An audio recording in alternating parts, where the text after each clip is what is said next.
Graça e paz, meus irmãos, minhas irmãs. Que a graça e a paz do Senhor esteja com você também, que nos acompanha pela internet. Que o amor de Deus nos invada, nos anime e renove a nossa esperança nessa noite, em nome de Cristo Jesus. Eu quero te convidar a abrir a palavra do Senhor na carta de Paulo a Timóteo, 2 Timóteo. Segunda carta de Paulo a Timóteo, capítulo 4.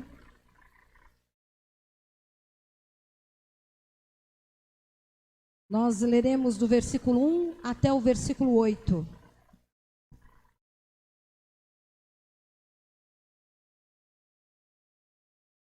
Mas nós daremos ênfase ao versículo 7. Mesmo sentados, mas com toda a reverência à palavra do Senhor, vamos fazer a leitura.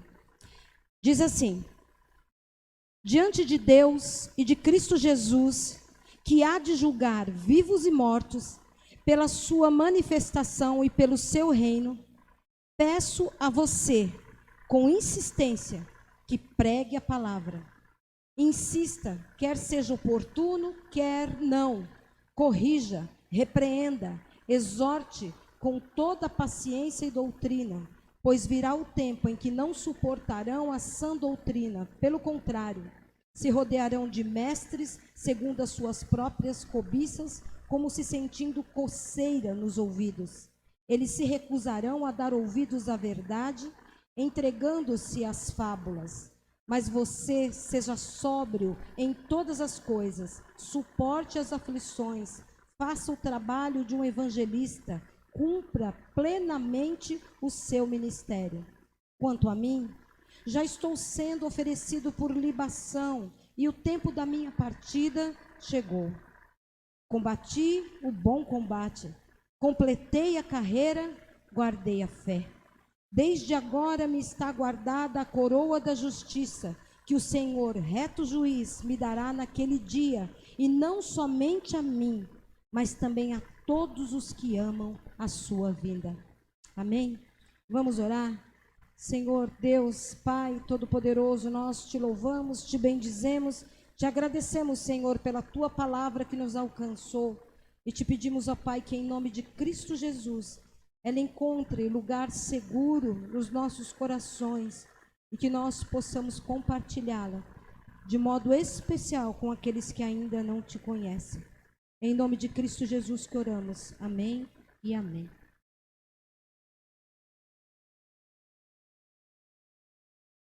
Certamente você, assim como eu, já encontrou pessoas ou já se relacionou, já conviveu com pessoas na sua vida que próximas do momento da morte, parece que como se intuísse que o momento da morte está chegando, ou porque estão doentes, ou por alguma coisa divina mesmo, que entendam que a morte está chegando, ou por conta também do seu estado físico, pessoas que têm essa consciência de que o seu fim está próximo.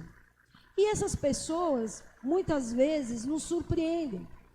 Porque é natural que quando a gente percebe que alguém está para partir, para morrer, a gente começa a ficar com pena, né, dessa pessoa. A gente começa a sofrer, a gente começa a sentir pela partida dessa pessoa.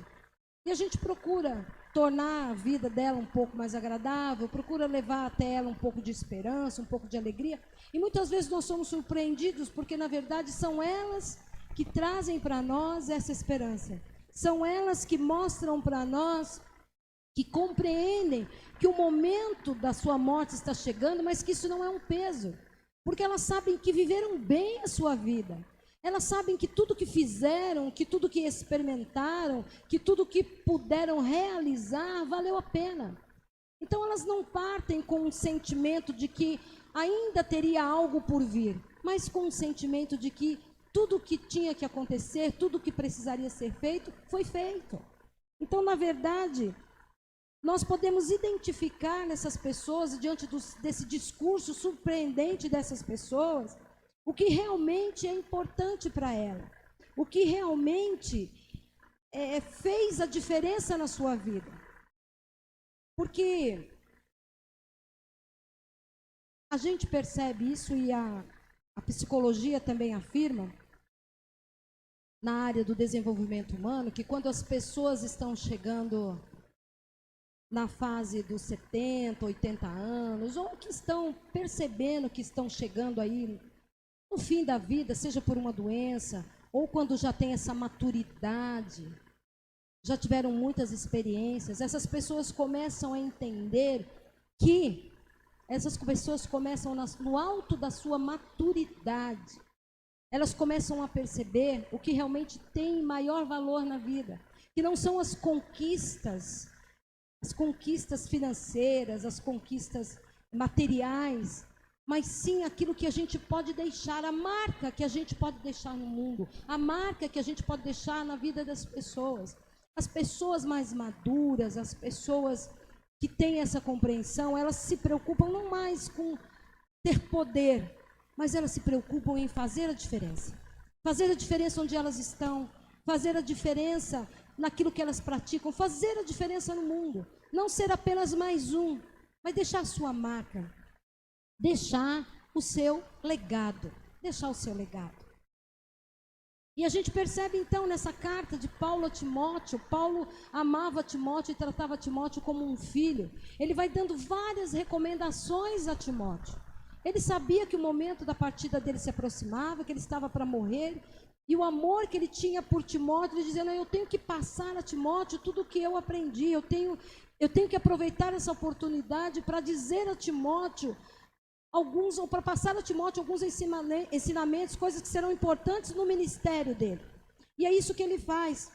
A gente pode perceber que essa carta contém aí últimas lições de Paulo ao seu pupilo, ao seu filho, ao seu discípulo Timóteo. Ele exorta Timóteo, como um jovem que ele era, a desenvolver os seus dons espirituais. Ele exorta Timóteo a praticar uma liderança sem medo ou vergonha. Isso está lá no capítulo 1 e no capítulo 2, mas com a autoridade que lhe foi concedida pelo próprio Deus. Ele motiva Timóteo, e ele faz uso de várias metáforas aí a respeito da liderança, ou de uma liderança eficaz. Ele fala aí, ele traz a figura de um atleta para fazer essas metáforas. Ele orienta Timóteo, esse jovem aprendiz, como lidar com os tempos de dificuldade. Paulo fala a respeito de valores. E ele descreve, ou ele redescreve, o Evangelho. Ele diz que o Evangelho é uma verdade. E nesses tempos em que a verdade é algo tão relativizado, todo mundo diz a verdade é relativa, porque depende do meu ponto de vista. O Evangelho é uma verdade imutável. Amém, igreja? Amém. O Evangelho, então, ele exorta Timóteo a dizer, olha, prega o Evangelho, esta verdade, preserva esta verdade, porque haverá tempos em que não vão suportar a sã doutrina, onde as pessoas vão buscar lugares ou pessoas ou outras pessoas que lhe digam aquilo que elas querem ouvir, não a verdadeira, aí eu serei redundante, não a verdadeira verdade. Vão buscar aquilo que lhes satisfaz os egos, aquilo que lhes encoraja nas suas aventuras. Não vão querer saber da verdade, da sã doutrina. Inclusive hoje, na parte da manhã, na escola dominical, né, e foi falado sobre isso. Esses tempos em que tantas coisas são pregadas, é como se oferecessem um cardápio gospel ou evangélico, né, e você fosse ali escolhendo naquele cardápio o que você quer. E Paulo, já naquela época, ele se preocupava com isso, ele dizia para Timóteo, prega o verdadeiro evangelho, porque há muitos que estarão por aí pregando um falso evangelho, e essa verdade então tem que ser preservada, ela tem que ser experimentada, ela tem que ser guardada como um tesouro a ser apreciado. Timóteo deveria também fazer com que esse evangelho alcançasse lugares onde Paulo não havia estado. Ele diz isso lá no capítulo 3 e no capítulo 4. Leve esse evangelho aonde ele ainda não chegou, leve essa verdade a todos, dê oportunidade de que todos conheçam essa verdade. Então, Paulo desafia Timóteo, esse jovem Timóteo, a partir do seu legado. E é sobre isso que eu gostaria de refletir um pouquinho mais com vocês, a importância do legado, a importância daquilo que nós vamos deixar, e nós precisamos entender que o nosso legado não é algo que será reconhecido somente depois da nossa morte, porque nós já estamos construindo o nosso legado agora, dia após dia, diante de cada escolha que fazemos, diante de cada decisão que tomamos, diante de cada postura, do testemunho que nós damos. O nosso legado, a nossa história está sendo construída dia após dia. E muitas vezes nós passamos uma vida inteira trabalhando para conquistar coisas. Porque às vezes nós entendemos que o que vai ficar de nós são as coisas que nós vamos deixar. E com isso nós nos preocupamos, queremos ajuntar coisas, ajuntar cada vez mais coisas, porque nós nos preocupamos com aqueles que nós amamos, queremos deixar algo para as pessoas que nós amamos. Talvez pensamos, vamos garantir o futuro dos filhos, vamos ajudar a garantir o futuro dos netos, ou pelo menos facilitar. Porque nós nos preocupamos muito em deixar uma herança. Mas, na verdade, o que nós precisamos nos preocupar é em deixar um legado. E aqui eu já faço a diferenciação. Herança, eu costumo pensar e costumo dizer que herança é algo que nós deixamos para alguém. E legado é algo que nós deixamos em alguém. E essa é uma grande diferença. Então, o legado pode ser um conjunto de valores, de princípios, princípios norteadores da nossa vida. E nós deixamos então como exemplo e como motivação a ser seguida, como Paulo está fazendo com Timóteo. Paulo está falando dele, dando o exemplo dele e aconselhando Timóteo. Mas ele não está dizendo para Timóteo, olha, faça o que eu estou dizendo você fazer, não faça o que eu faço. Que muitas vezes o nosso conselho é esse, né? Faça o que eu digo, mas não faça o que eu faço. Não, Timóteo pode olhar para Paulo e se espelhar em Paulo, porque Paulo é para ele um verdadeiro exemplo, porque Paulo vivia aquilo que ele pregava. Então, o legado que nós deixaremos terá como base a nossa cosmovisão, a visão que nós temos do mundo, o entendimento, o sentido que nós temos de vida, de existência, o valor que nós damos à nossa existência, mas a partir dos princípios, das características que nos regem, que nos moldam e que nos transformam dia a dia em quem nós somos. As experiências que nós vivemos, as lições aprendidas e apreendidas na nossa existência, a nossa história, com todos os nossos erros, com todos os nossos enganos, com todos os nossos equívocos, que são comuns à história de qualquer um. Não somos perfeitos, erramos, nos enganamos. Mas quando nós temos valores e princípios baseados nessa verdade que é o Evangelho, nós reconhecemos esses erros, nós reconhecemos esses enganos e nós procuramos nos redimir. Se tiver que pedir perdão, peço perdão. Se tiver que recomeçar, recomeço. Se tiver que buscar uma transformação, eu busco. Mas o importante, que também foi falado pela manhã na escola dominical, é essa insanidade que às vezes nós temos de pensar que nós poderemos ter resultados diferentes quando nós estamos fazendo as mesmas coisas do mesmo jeito. É impossível.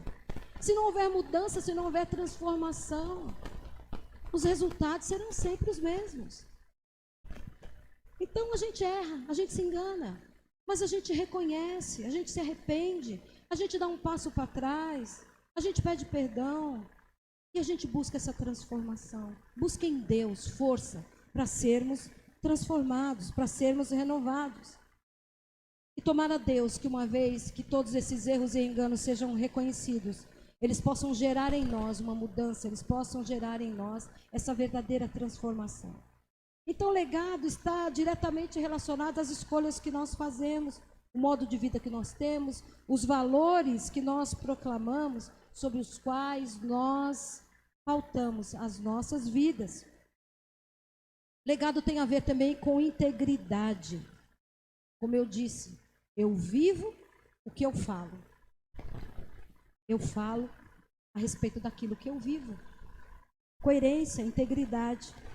Será que alguma vez você já pensou qual o legado que você está construindo para deixar? Qual é a marca que você vai deixar nessa vida?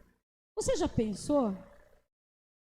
Eu não estou sendo mórbida, não serei mórbida não. Mas você já pensou lá no dia do seu velório? Você já imaginou? O que será que as pessoas vão falar de você? Ou talvez não ali no momento do velório, né? Porque às vezes ali no momento do velório as pessoas ficam um pouco constrangidas. Parece que as pessoas todas viram um pouco santos e santas, né? Naquele momento. Mas depois que passar alguns dias, quando as pessoas lembrarem de você, o que será que elas vão falar a seu respeito? O que será que elas vão dizer sobre você? É interessante, né? Qual será o testemunho, né? O que falarão de nós? O que falarão de mim? E a gente tem que se preocupar com isso. Não é nos preocuparmos para criarmos aí um personagem para ser lembrado no futuro, depois da nossa partida, não. Mas é nos preocuparmos em deixarmos mesmo uma marca para fazer diferença nesse mundo. Não precisamos pensar assim numa proporção muito grande. Ah, mas quem sou eu, né? Quem sou eu na fila do pão, né, Marco Aurélio? Não é isso. Mas no lugar ali que a gente está, dentro da nossa casa, na nossa comunidade de fé, lá no meu trabalho, lá na minha escola, como eu posso ser diferente, fazer a diferença ali naquele lugar, deixar a minha marca ali? Como eu posso fazer isso? Porque se não houver essa preocupação em nos tornarmos pessoas melhores, não haverá também a preocupação em formarmos pessoas melhores. Nós precisamos, o mundo precisa. O mundo precisa de pessoas melhores, no sentido de pessoas mais conscientes daquilo que realmente é importante, daquilo que realmente vale a pena. Precisamos deixar um legado positivo para a geração que vem aí, para a geração seguinte. Porque se não for assim, já tem uma canção que diz, né? O que será o amanhã? O que será do amanhã? Então nós que estamos aqui hoje, qual é o legado que nós estamos construindo para deixarmos para gerações que virão? E a melhor maneira de formar e de educar essa nova geração é por meio de exemplos. É por meio de exemplos. Wesley já dizia, né? Isso. Pregue em todo tempo. Se for preciso, use palavras. Mas pregue em todo tempo. Então pregue através da sua vida, através das suas atitudes, através de quem você é no dia a dia. Não é só naquele momento específico, preparado para isso, no dia a dia. Pregue essa verdade que Paulo diz para Timóteo, persistir e preservar. Então é preciso que as pessoas olhem para nós e encontrem em nós coerência, encontrem em nós integridade, que o nosso discurso e as nossas ações estejam de acordo. Então, para deixar um legado, nós não precisamos fazer uma lista de coisas. Ah, eu vou fazer isso, eu vou me preocupar com aquilo, eu vou me preocupar com aquilo e exibi-las. Não.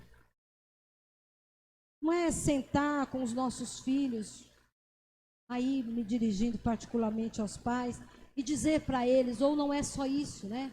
E dizer para eles a respeito daquilo que é certo, daquilo que é errado, a respeito das armadilhas e das tentações da vida.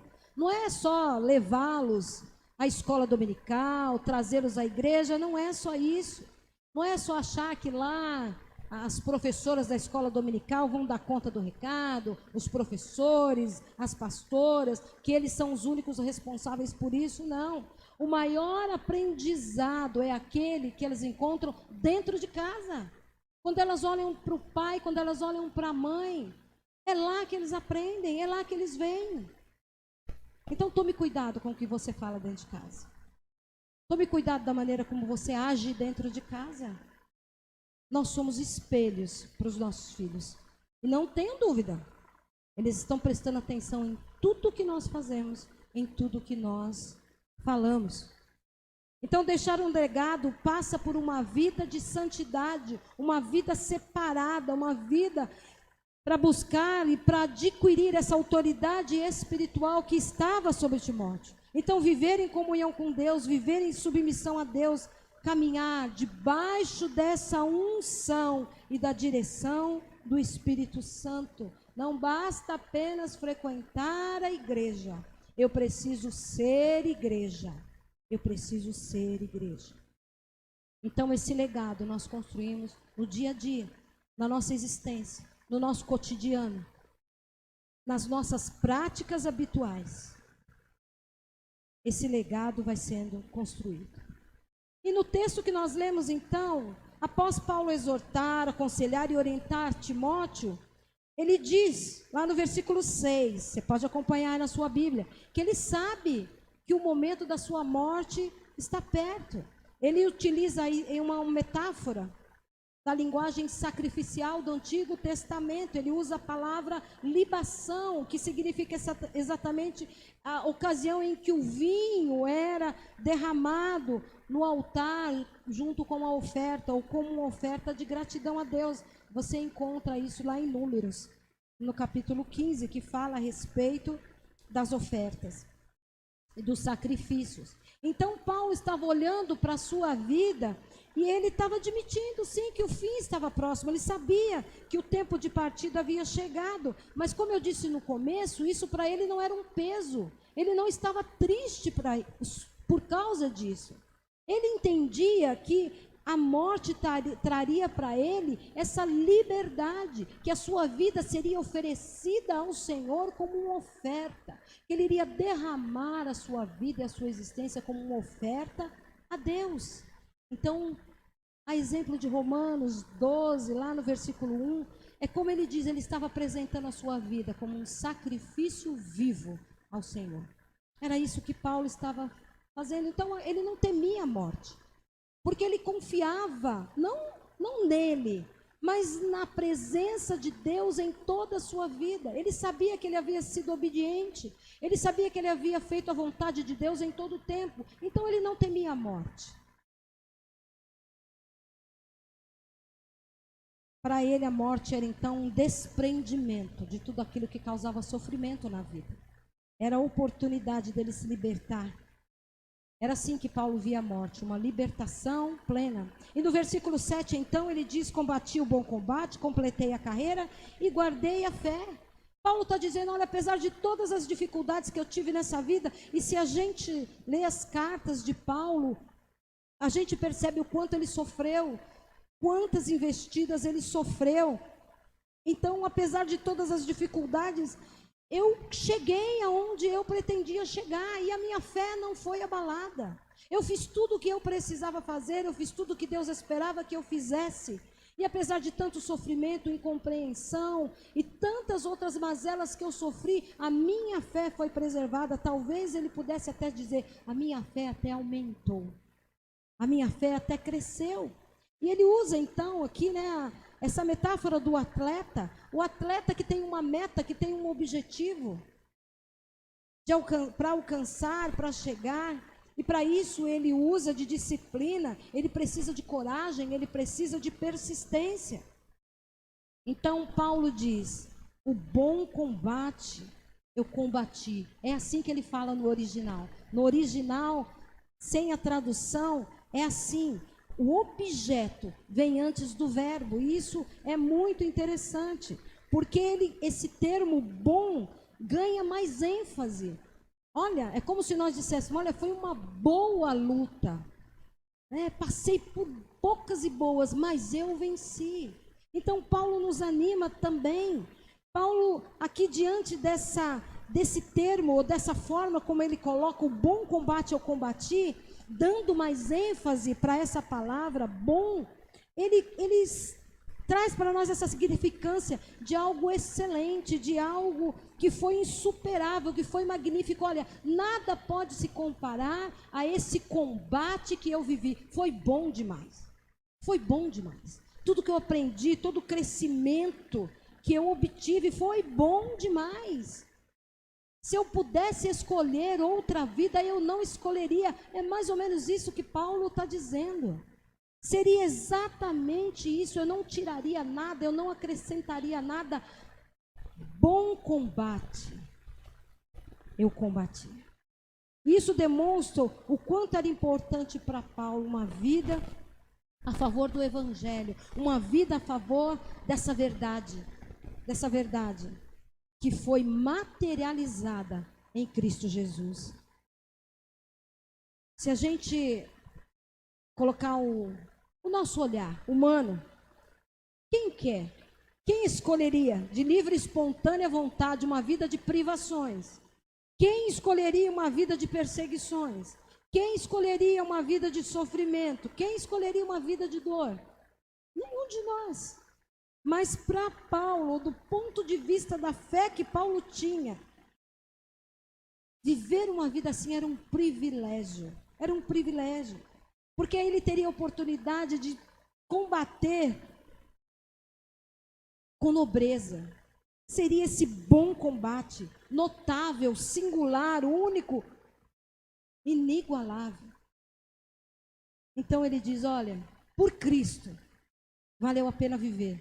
E por Cristo, agora, vale a pena morrer. É isso que Paulo está dizendo. É isso que Paulo está dizendo para nós.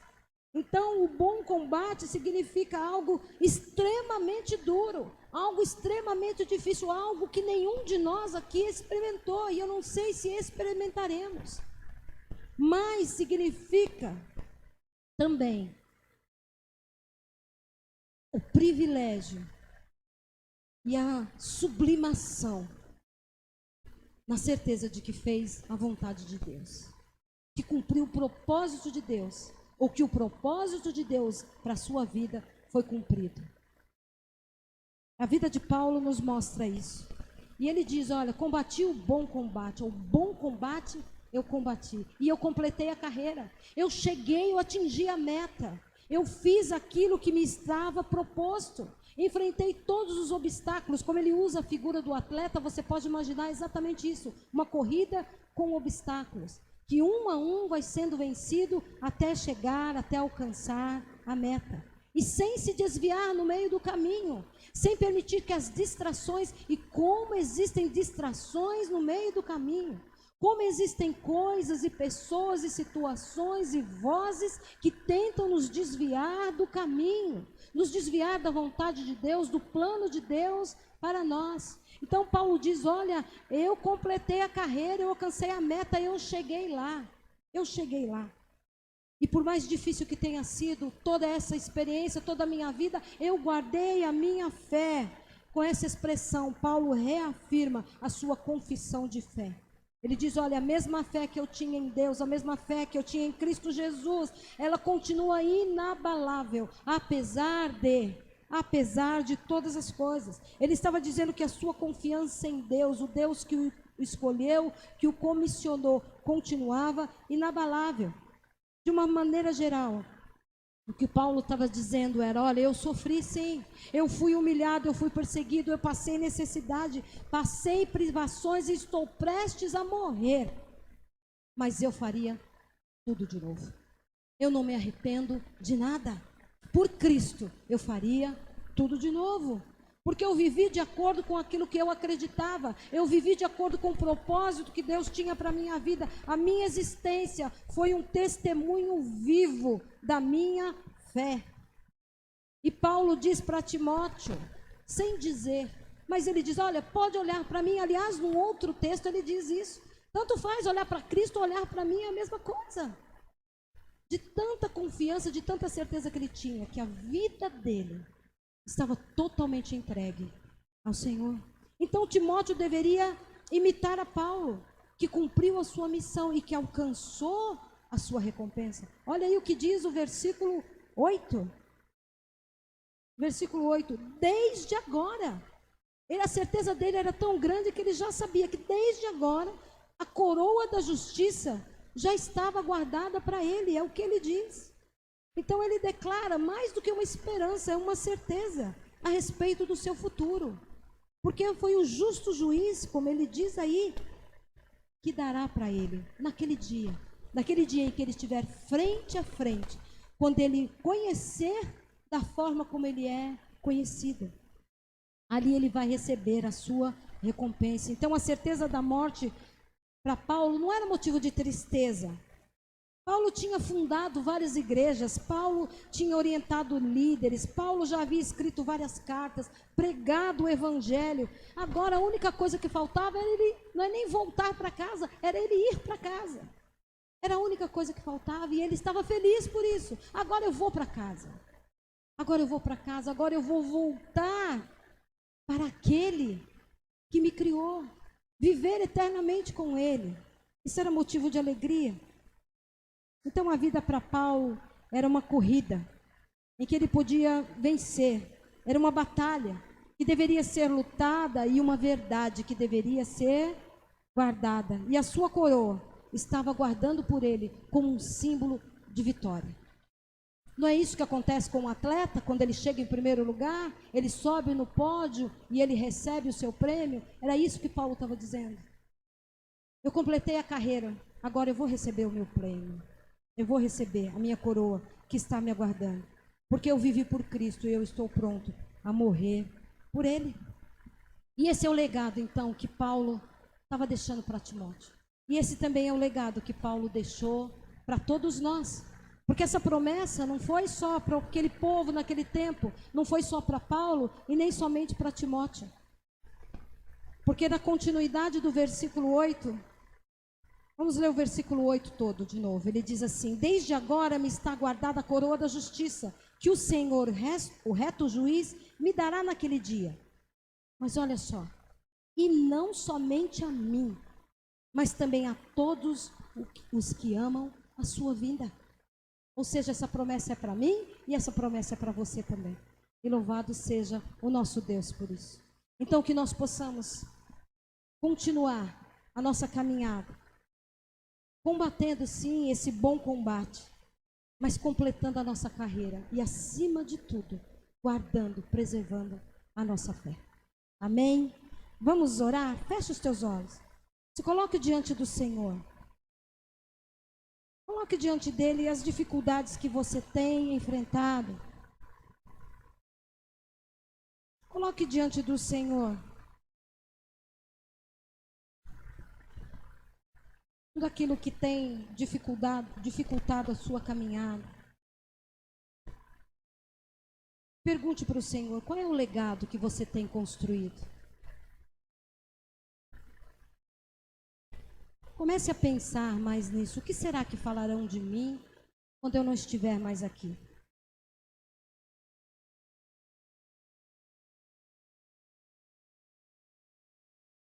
Legado tem a ver com identidade em Cristo. Legado tem a ver com um pleno conhecimento da verdade. Essa verdade que nos faz crescer. Essa verdade que alimenta a nossa vida, que dá sentido à nossa vida. Que sustenta e que orienta as nossas escolhas e que sustenta e orienta a nossa caminhada. O alicerce sobre o qual nós estamos construindo a nossa história. Reflita um pouco e responda para você. Qual é o legado que você vai deixar?